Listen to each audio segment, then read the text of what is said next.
અમેરિકામાં અત્યાર સુધી દર વર્ષે ઇલીગલી બોર્ડર ક્રોસ કરનારા લોકોનો આંકડો લાખોમાં રહેતો હતો. તેમાં બાઇડનના કાર્યકાળ દરમિયાન તો પહેલા મેક્સિકો અને પછી કેનેડા બોર્ડર પર ઇમિગ્રન્ટ્સના ધાડે ધાડા જોવા મળતા હતા. 2023-24ની જ વાત કરીએ તો આ વર્ષ દરમિયાન કેનેડા બોર્ડર પરથી અરેસ્ટ થયેલા ઇન્ડિયન ઇમિગ્રન્ટ્સનો આંકડો 43,764 હતો, જે અત્યાર સુધીનો એક રેકોર્ડ છે. જ્યારે મેક્સિકો બોર્ડર પરથી આ જ ગાળા દરમિયાન પકડાયેલા ઇન્ડિયન્સની સંખ્યા 90,415 હતી, જેમાંના અડધ સંભવતઃ ગુજરાતીઓ હતા. બાઇડનના કાર્યકાળ દરમિયાન મેક્સિકો કે પછી કેનેડા બોર્ડર પરથી અરેસ્ટ થતા તમામ ઇન્ડિયન્સ અસાયલમ માંગી લેતા હતા, જેમાંથી અમુક અપવાદરૂપ કેસોને બાદ કરતા મોટાભાગના લોકોને ક્રેડિબલ ફિયર ઇન્ટરવ્યૂ ક્લિયર કર્યા બાદ ઇમિગ્રેશન કોર્ટમાં હાજર રહેવાની તારીખ આપીને ડિટેન્શનમાંથી રિલીઝ કરી દેવાતા હતા. જોકે આ કાર્યવાહી દરમિયાન કોર્ટ કે પછી આઈસની જે પણ મુદત આપવામાં આવી હોય તેમાં હાજર રહેવું ખૂબ જ જરૂરી છે અને તેમાં જો કોઈ ચૂક થાય તો તુરંત જ ડિપોર્ટેશન ઓર્ડર ઇસ્યુ થઈ શકે છે. જો એકવાર કોઈ ઇમિગ્રન્ટનો ડિપોર્ટેશન ઓર્ડર ઇસ્યુ થઈ જાય તો તેના માટે અમેરિકામાં ટકવું ખૂબ જ મુશ્કેલ થઈ જાય છે. બોર્ડર પર અરેસ્ટ થયા બાદ જેલમાંથી છૂટેલો કોઈ પણ ઇમિગ્રન્ટ કોર્ટમાં અસાયલમનો કેસ કરીને 6 મહિનામાં વર્ક પરમિટ તેમજ સોશિયલ સિક્યોરિટી નંબર મેળવી શકે છે અને પોતાનો કેસ ચાલતો રહે ત્યાં સુધી તે અમેરિકામાં લીગલી કામ પણ કરી શકે છે. અસાયલમના કેસ માટે લોયર $5,000થી લઈને $20,000 સુધીની ફી લેતા હોય છે. અમેરિકામાં રહેતા ગુજરાતીઓનું માનીએ તો આપણા દેશી વકીલો ઓછી ફી લે છે, પરંતુ તેમનું કામ પણ તે પ્રમાણેનું જ હોય છે.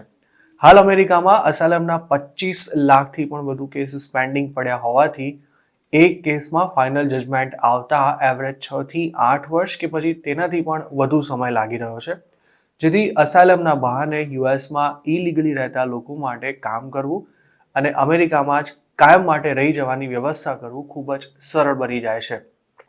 અમેરિકામાં એવા ઇન્ડિયન્સની સંખ્યા પણ ખૂબ જ મોટી છે કે જેમણે દેશમાં ઇલીગલી આવ્યા બાદ અસાયલમ ફાઇલ કર્યું હતું, પરંતુ તેમનો કેસ પૂરો થાય તે પહેલાં જ તેઓ યુ વિઝા કે પછી અમેરિકન સિટીઝન સાથે લગ્ન કરીને ગ્રીન કાર્ડ માટે એલિજિબલ થઈ શક્યા હતા. જોકે દરેક ઇલીગલ ઇમિગ્રન્ટ માટે આમ કરવું શક્ય નથી હોતું. યુએસ ગયા બાદ અસાયલમ માંગનારા ઇન્ડિયન્સની સંખ્યા 2021માં માત્ર 4.3 હજાર હતી, જે 2023માં વધીને સીધી 41,330 પર પહોંચી ગઈ હતી. જોકે દર વર્ષે જેટલા લોકો અસાયલમ માંગે છે તેની સામે ખરેખર જેમને અસાયલમ મળે છે તેમનું પ્રમાણ ખૂબ જ મર્યાદિત હોય છે. American non profit data research institute transactional records access clearing house એટલે કે ટ્રેકના એક રિપોર્ટ અનુસાર ફાઇનાન્શિયલ યર 2024માં અમેરિકાની અલગ અલગ ઇમિગ્રેશન કોર્ટ્સમાં ઇન્ડિયન્સ દ્વારા ફાઇલ કરવામાં આવેલા કુલ 3,875 કેસોમાં આખરી ફેસલો સંભળાવવામાં આવ્યો હતો, જેમાંથી 2,537 લોકોના અસાયલમના દાવાને મંજૂર કરાયા હતા, જ્યારે 1,338 કેસ રિજેક્ટ થયા હતા. આમ 2024માં અમેરિકાની ઇમિગ્રેશન કોર્ટ્સ દ્વારા ઇન્ડિયન્સને લગતા જે અસાયલમ કેસીસમાં ફાઇનલ જજમેન્ટ આપવામાં આવ્યું હતું તેમાં અપ્રુવલ રેટ 65.5% જેટલો રહ્યો હતો તેવું કહી શકાય. જોકે અહીં એ વાત પણ ખાસ ધ્યાનમાં રાખવા જેવી છે કે 2024માં જે 3,875 કેસીસમાં જજમેન્ટ આવ્યું હતું તેમાંના મોટાભાગના કેસ સંભવતઃ વર્ષો પહેલાના હોઈ શકે છે, કારણ કે અમેરિકામાં અસાયલમ આપવાની પ્રક્રિયા ખૂબ જ લાંબી અને અટપટી છે. આ ઉપરાંત 2024ના આંકડા ભલે એવું ચિત્ર ઊભું કરતા હોય કે આ ગાળા દરમિયાન 65.5% ઇન્ડિયન્સને અમેરિકામાં અસાયલમ મળી ગયું હતું, પરંતુ હાલ ઇન્ડિયન્સના જેટલા કેસીસ પેન્ડિંગ છે તેની સામે જે કેસમાં ફાઇનલ ડિસિઝન આવ્યું છે તેનું પ્રમાણ સાવ અલ્પ છે. તો બીજી તરફ 2024ના વર્ષમાં જ અમેરિકાથી ડિપોર્ટ થયા હોય તેવા ઇન્ડિયન્સનો આંકડો 1,100 જેટલો રહ્યો હતો. લીગલી કે પછી ઇલીગલી યુએસ પહોંચ્યા બાદ અસાયલમ માંગનારા મોટાભાગના ઇન્ડિયન્સ અને ખાસ તો ગુજરાતીઓ પોતે અમુક પક્ષના કાર્યકર કે સમર્થક હોવાનો દાવો કરતા હોય છે. તો ઘણા પોતાને અમુક ધર્મ કે વિચારધારામાં માનતા હોવાથી પોતાના જીવને ઇન્ડિયામાં જોખમ છે તેવી વાર્તા પણ કરતા હોય છે. સૂત્રોનું માનીએ તો અમેરિકામાં અસાયલમ માંગતા લગભગ તમામ ઇન્ડિયન્સની સ્ટોરી ફેક હોય છે, પરંતુ આ ફેક સ્ટોરીના સપોર્ટમાં ફેક પુરાવા પણ એટલા સ્માર્ટલી ઊભા કરવામાં આવ્યા હોય છે કે જો કોઈ સારો વકીલ રોકવામાં આવ્યો હોય અને સ્ટોરી તૈયાર કરવામાં ઝીણામાં ઝીણી વાતોનું ધ્યાન રખાયું હોય તો અસાયલમ મળવાની શક્યતા ઘણી વધી જાય છે.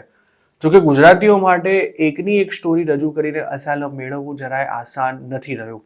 વળી ગુજરાતની રાજકીય સ્થિતિ પણ એવી નથી કે જેના કારણે અસાયલમનો દાવો સરળતાથી મંજૂર થઈ શકે. આ જ કારણે ગુજરાતીઓની સરખામણીએ પંજાબીઓને ખાલિસ્તાન મૂવમેન્ટના નામે અમેરિકામાં જ નહીં પરંતુ કેનેડામાં પણ પ્રમાણમાં સરળતાથી અસાયલમ મળી જતું હોય છે. જેમનો અસાયલમનો દાવો નામંજૂર થાય તેમને અમુક કેસમાં કોર્ટ તરફે ડિપોર્ટેશન સામે ટેમ્પરરી પ્રોટેક્શન પણ મળતું હોય છે, પરંતુ તેના માટે વકીલને સારી એવી ફી ચૂકવવી પડતી હોય છે. 2024માં અમેરિકામાં ઇન્ડિયન્સના અસાયલમના દાવા મંજૂર થવાનું પ્રમાણ ભલે 65% જેટલું ઓછું રહ્યું હોય, પરંતુ 2025માં તેમાં ધરખમ ઘટાડો થવાના પૂરા ચાન્સ છે.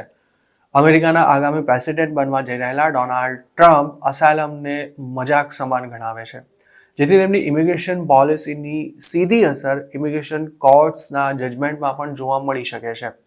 તેમાં બાઇડનના કાર્યકાળ દરમિયાન યુએસમાં આવેલા જેટલા પણ ઇન્ડિયન્સે અસાયલમના કેસ કર્યા છે તેમના માટે હવે ગ્રીન કાર્ડ મેળવવું કદાચ લોઢાના ચણા ચાવવા જેવું મુશ્કેલ થઈ શકે છે.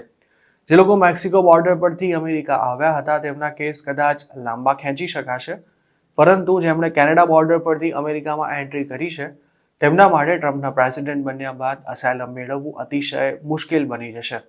કેનેડા અને અમેરિકા વચ્ચે સેફ થર્ડ કન્ટ્રીના એગ્રીમેન્ટ થયેલા છે, જેના હેઠળ બંને એકબીજાને સેફ કન્ટ્રી માન્યા છે, જેથી વાયા કેનેડા થઈને ઇલીગલી અમેરિકા આવેલા ઇમિગ્રન્ટનો અસાયલમનો દાવો કોર્ટમાં ટકવો જ મુશ્કેલ બની શકે છે.